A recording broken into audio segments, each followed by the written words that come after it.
नमस्कार मित्रों, welcome to all of you to the objective question test series 6 जो कि है कॉन्स्टिट्यूशन ऑफ इंडिया पर, जिसमें कि हम डिस्कस करेंगे 50 objective type questions. Question number 1 है दोस्तों कि इलेक्शन जो है प्रेसिडेंट ऑफ इंडिया का वो किसके अकॉर्डिंगली किया जाएगा या क्या उसमें सिस्टम होगा। तो यहाँ पर जो आपका सही आंसर वो बी है, system of proportional representation bye means of single transferable vote. Question number 2 है दोस्तों कि राइट टू एजुकेशन जो है आर्टिकल 21A के अंडर वो कब इंसर्ट किया गया था कॉन्स्टिट्यूशन में। तो यहाँ पर जो सही आंसर है आपका वो बी है, 86th amendment act 2002। Question number 3 है दोस्तों कि रिट ऑफ मैंडामस जो है वो ग्रांट नहीं की जाएगी कौन सी सिचुएशन में। तो यहाँ पर जो आपका सही आंसर है वो है C, both A and B situation जो है उसमें जो रिट ऑफ मैंडामस है उसको ग्रांट नहीं किया जाएगा। क्वेश्चन नंबर 4 है दोस्तों कि कौन सा एक्सपेंडिचर जो है वो कंसोलिडेट फंड ऑफ इंडिया से चार्ज किया जाता है। तो यहाँ पर जो सही आंसर है आपका वो डी है, ऑल ऑफ द अबव। जितने भी एबीसी एक्सपेंडिचर हैं वो कंसोलिडेट फंड ऑफ इंडिया से चार्ज किए जाते हैं। क्वेश्चन नंबर 5 है दोस्तों कि काउंसिल ऑफ स्टेट्स को और कौन से नाम से जाना जाता है। तो यहाँ पर जो सही आंसर है आपका वो है C, both A and B जो नेम है वो भी काउंसिल ऑफ स्टेट के ही नाम है। क्वेश्चन नंबर 6 है दोस्तों कि राइट टू प्राइवेसी जो है वो एक एब्सोल्यूट राइट नहीं है, ये कौन से केस में हेल्ड किया गया था। तो यहाँ पर जो आपका सही आंसर है वो है B, Mr X versus hospital Z 1985। Question number 7 है दोस्तों कि ओरिजिनल ज्यूरिसडिक्शन जो है सुप्रीम कोर्ट ऑफ इंडिया का वो कहाँ है या किस चीज़ के लिए है। तो यहाँ पर जो आपका सही आंसर है वो है D, all of the above. यानी जितने भी ऊपर सिचुएशन है इनमें सुप्रीम कोर्ट ऑफ इंडिया को ओरिजिनल ज्यूरिसडिक्शन होता है। क्वेश्चन नंबर 8 है दोस्तों कि वर्ड लोकल अथॉरिटी जो है आर्टिकल 12 के अंडर उसको कहाँ डिफाइन किया गया है। तो यहाँ पर जो सही आंसर है आपका वो है A, section 3 clause 31 of the general clause act 1897 में। क्वेश्चन नंबर 9 है दोस्तों कि वर्ड रिट जो है उससे क्या अभिप्राय है या उसका क्या मतलब है। तो यहाँ पर जो सही आंसर है वो है सी, ये एक ऑर्डर है कोर्ट का जो कि होता है कुछ करने के लिए या कुछ ना करने के लिए। क्वेश्चन नंबर 10 है दोस्तों कि डिसमिसल, रिमूवल या रिडक्शन इन रैंक किसी पर्सन का जो कि सिविल कैपेसिटी में हो यूनियन या स्टेट के अंडर, ये कौन सी आर्टिकल के अंडर मेंशन किया गया है। तो यहाँ पर जो आपका सही आंसर है वो है सी, आर्टिकल 311। क्वेश्चन नंबर 11 है दोस्तों कि शेड्यूल 10 जो है वो कॉन्स्टिट्यूशन में कब ऐड किया गया था। तो इसका जो सही आंसर है वो है सी, 52nd अमेंडमेंट एक्ट 1985 को शेड्यूल 10 जो था उसको कॉन्स्टिट्यूशन में ऐड किया गया था। क्वेश्चन नंबर 12 है दोस्तों कि रिट ऑफ हेबियस कॉर्पस जो है उसका उपयोग कौन सी सिचुएशन में किया जाएगा। तो यहाँ पर जो सही आंसर है वो है आपका डी, यहाँ पर कि बोथ ए और सी को बताया गया है कि इन सिचुएशन में रिट ऑफ हेबियस कॉर्पस जो है उसको यूज़ किया जाएगा। क्वेश्चन नंबर 13 है दोस्तों कि आर्टिकल 19 ऑफ द कॉन्स्टिट्यूशन जो है वो किसके लिए है। तो यहाँ पर जो आपका सही आंसर है वो है ए, ये सिर्फ सिटीजन्स के लिए ही है। क्वेश्चन नंबर 14 है दोस्तों, Raja Rampal versus honourable speaker Lok Sabha 2007 जो केस है ये किससे डील करता है। तो यहाँ पर जो सही आंसर है आपका वो सी है, right to expel MPs. Question number 15 है दोस्तों कि जो प्रोविज़न है पार्लियामेंट के सेक्रेटेरिएट के लिए वो कौन से आर्टिकल के अंडर मेंशन की गई हैं। तो यहाँ पर जो आपका सही आंसर है वो है D, article 19(8) of the constitution. Question number 16 है दोस्तों कि जो relation between the state and union है वो कौन से पार्ट के अंडर मेंशन किए गए हैं। तो यहाँ पर जो आपका सही आंसर है वो है A, part 11 of the constitution. Question number 17 है दोस्तों कि डॉक्ट्रिन ऑफ एमिनेंट डोमेन जो है वो किससे संबंध रखती है। तो यहाँ पर जो आपका सही आंसर है वो है B, article 300A। Question number 18 है दोस्तों कि लॉ डिक्लेयर किया गया था एक invalid on the ground of colourable legislation following में से कौन से केस में किया गया था। तो यहाँ पर सही आंसर जो है आपका वो डी है, state of Bihar versus Kameshwar Singh 1952। Question number 19 है दोस्तों कि एक ऑर्डिनरी बिल को इंट्रोड्यूस किया जा सकता है फॉलोइंग में से कौन से जगह पर। तो यहाँ पर जो आपका आंसर है सही वो सी है, एनी ऑफ द हाउसेज, यानी किसी भी हाउस में इसको इंट्रोड्यूस किया जा सकता है। क्वेश्चन नंबर 20 है दोस्तों कि वर्ड रेस्पाइट जो है जो कि पार्डनिंग पावर से रिलेटेड है, इसका मतलब क्या होता है। तो यहाँ पर जो आपका सही आंसर है वो है D, postponement to the future the execution of a sentence. Question number 21 है दोस्तों कि directive principle of the state policy जो कि कॉन्स्टिट्यूशन में है ये कहाँ से इंस्पायर्ड है या कहाँ से इनका कंसेप्ट लिया गया था। तो इसका जो आंसर है वो डी है, आयरलैंड। क्वेश्चन नंबर 22 है दोस्तों कि जो कॉन्स्टिट्यूशन का जो 7th शेड्यूल है उसमें जो अमेंडमेंट है वो सिंपल मेजोरिटी से की जा सकती है। तो यहाँ पर जो आपका सही आंसर है वो बी है, ये स्टेटमेंट जो है फॉल्स है। क्वेश्चन नंबर 23 है दोस्तों कि जब both the houses of parliament जो हैं वो सेशन में नहीं होते हैं तो प्रेसिडेंट ऑफ इंडिया जो है वो लॉ बना सकता है फॉलोइंग में से कौन से तरीका यूज़ करके। तो यहाँ पर जो सही आंसर है आपका वो ए है, ऑर्डिनेंस। क्वेश्चन नंबर 24 है दोस्तों कि यूनियन ऑफ इंडिया जो है वो प्रोटेक्ट करेगी स्टेट को अगेंस्ट एक्सटर्नल एग्रेशन या फिर कोई इंटरनल डिस्टर्बेंस हो जाती है उससे।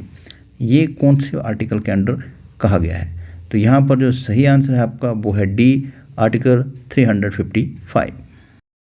क्वेश्चन नंबर 25 है दोस्तों कि अपॉइंटमेंट ऑफ एडिशनल और एक्टिंग जजेस जो है हाई कोर्ट में वो कौन से आर्टिकल के अंडर की जा सकती है। तो यहाँ पर जो आपका सही आंसर है वो है सी, आर्टिकल 224। क्वेश्चन नंबर 26 है दोस्तों कि जो मनी बिल होता है यूनियन का उसको किसकी रिकमेंडेशन पर इंट्रोड्यूस किया जाता है। तो यहाँ पर जो आपका सही आंसर है वो है B, president of India. Question number 27 है दोस्तों कि वाइस प्रेसिडेंट ऑफ इंडिया का जो चुनाव है जिसको इलेक्ट जो किया जाता है वो किसके द्वारा किया जाता है। तो यहाँ पर जो सही आंसर है आपका वो ए है, by electoral college consisting of member of both the houses. Question number 28 है दोस्तों कि अगर प्रेसिडेंट ऑफ इंडिया और वाइस प्रेसिडेंट ऑफ इंडिया का जो ऑफिस है वो साइमल्टेनियसली यानी एक ही टाइम पर वैकेंट हो जाते हैं तो उस सिचुएशन में प्रेसिडेंट ऑफ इंडिया का फंक्शन कौन परफॉर्म करेगा। तो यहाँ पर जो सही आंसर है आपका वो डी है, चीफ जस्टिस ऑफ इंडिया। और अगर वो नहीं अवेलेबल होते हैं देन द सीनियर मोस्ट जज of the supreme court. Question number 29 है दोस्तों कि 3rd शेड्यूल जो है कॉन्स्टिट्यूशन ऑफ इंडिया का वो किसके रिगार्डिंग प्रोविजन को कंटेन करता है। तो यहाँ पर जो सही आंसर है आपका वो ए है, forms of auth and affirmation. Question number 30 है दोस्तों कि इंडियन कॉन्स्टिट्यूशन का वो कौन सा पार्ट है जो ऑस्ट्रेलियन कॉन्स्टिट्यूशन से इम्पैक्ट होके या उससे इंस्पायर्ड होके हमारे कॉन्स्टिट्यूशन में डाला गया है। तो यहाँ पर जो सही आंसर है आपका वो है D, freedom of trade, commerce and intercourse. Question number 31 है दोस्तों कि थ्योरी ऑफ टेरिटोरियल नेक्सस जो है वो किससे रिलेट करती है। तो यहाँ पर जो आपका सही आंसर है वो है सी, लेजिस्लेटिव रिलेशन। क्वेश्चन नंबर 32 है दोस्तों कि जो ऑर्डिनेंस मेकिंग पावर है प्रेसिडेंट ऑफ इंडिया की आर्टिकल 123 यानी कि 123 के अंडर वो किस तरह की पावर है। तो यहाँ पर जो सही आंसर है आपका वो है बी, लेजिस्लेटिव पावर, यानी कि वो कानून को बनाने की जो एक पावर है। क्वेश्चन नंबर 33 है दोस्तों कि अटॉर्नी जनरल ऑफ इंडिया जो है अपने ऑफिस पर बना रह सकता है तब तक, कब तक या किसके प्लेजर पर। तो इसका जो आंसर है डी है, president of India. Question number 34 है दोस्तों कि आर्टिकल 19 जो है वो गारंटी करता है dash fundamental right relating to freedom. तो यहाँ पर जो आपका आंसर होगा वो डी होगा, आर्टिकल 19 के अंडर 6 टाइप ऑफ जो फंडामेंटल फ्रीडम्स हैं आपको दी गई हैं। क्वेश्चन नंबर 35 है दोस्तों कि फॉलोइंग में से वो कौन सी स्टेट है जिसके दोनों सदन या हाउसेज हैं। तो यहाँ पर जो सही आंसर है आपका वो है D, all of the above. Question number 36 है दोस्तों कि टर्म हाई कोर्ट जो है वो कौन से आर्टिकल के अंडर डिफाइन की गई है। तो यहाँ पर जो आपका आंसर है ए है, आर्टिकल 366 और क्लॉज 14। क्वेश्चन नंबर 37 है दोस्तों कि पार्ट 9 जो है कॉन्स्टिट्यूशन का वो किसे डील करता है। तो यहाँ पर जो सही आंसर है वो है आपका answer B, panchayat. Question number 38 है दोस्तों कि प्रेसिडेंट ऑफ इंडिया का जो चुनाव है वो किसके द्वारा किया जाता है। तो यहाँ पर जो सही आंसर है आपका वो है C, both A and B.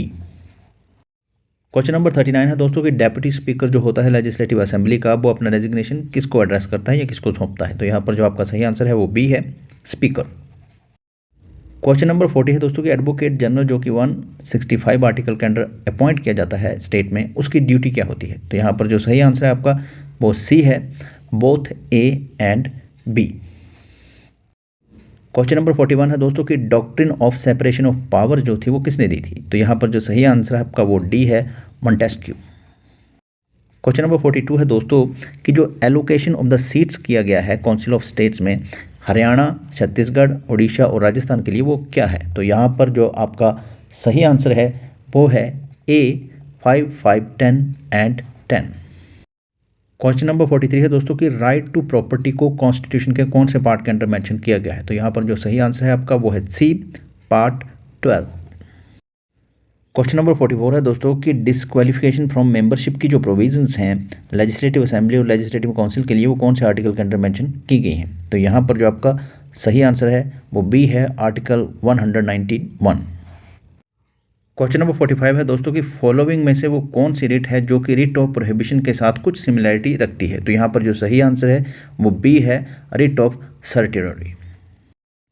Question number 46 है दोस्तों कि किसी को उसकी राइट टू लाइफ और पर्सनल लिबर्टी से डिप्राइव करना या उसे दूर रखने के लिए कंपनसेशन भी अवार्ड किया जा सकता है, ये कौन से केस में हेड किया गया था। तो यहाँ पर जो सही आंसर है वो ए है, सहेली वर्सेस सीपी 1990। क्वेश्चन नंबर 47 है दोस्तों कि आर्टिकल 15 क्लोज 5 जो था कॉन्स्टिट्यूशन में कब इंसर्ट किया गया था। यहाँ पर जो सही आंसर है आपका वो डी है, 19 अमेंडमेंट एक्ट 2005।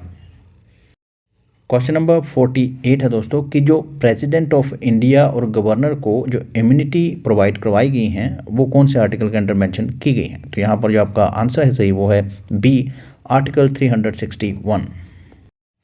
क्वेश्चन नंबर 49 है दोस्तों, गवर्नर ऑफ द स्टेट जो है उसकी अपॉइंटमेंट किसके द्वारा की जाएगी। तो यहाँ पर जो सही आंसर है वो है ए, प्रेसिडेंट ऑफ इंडिया।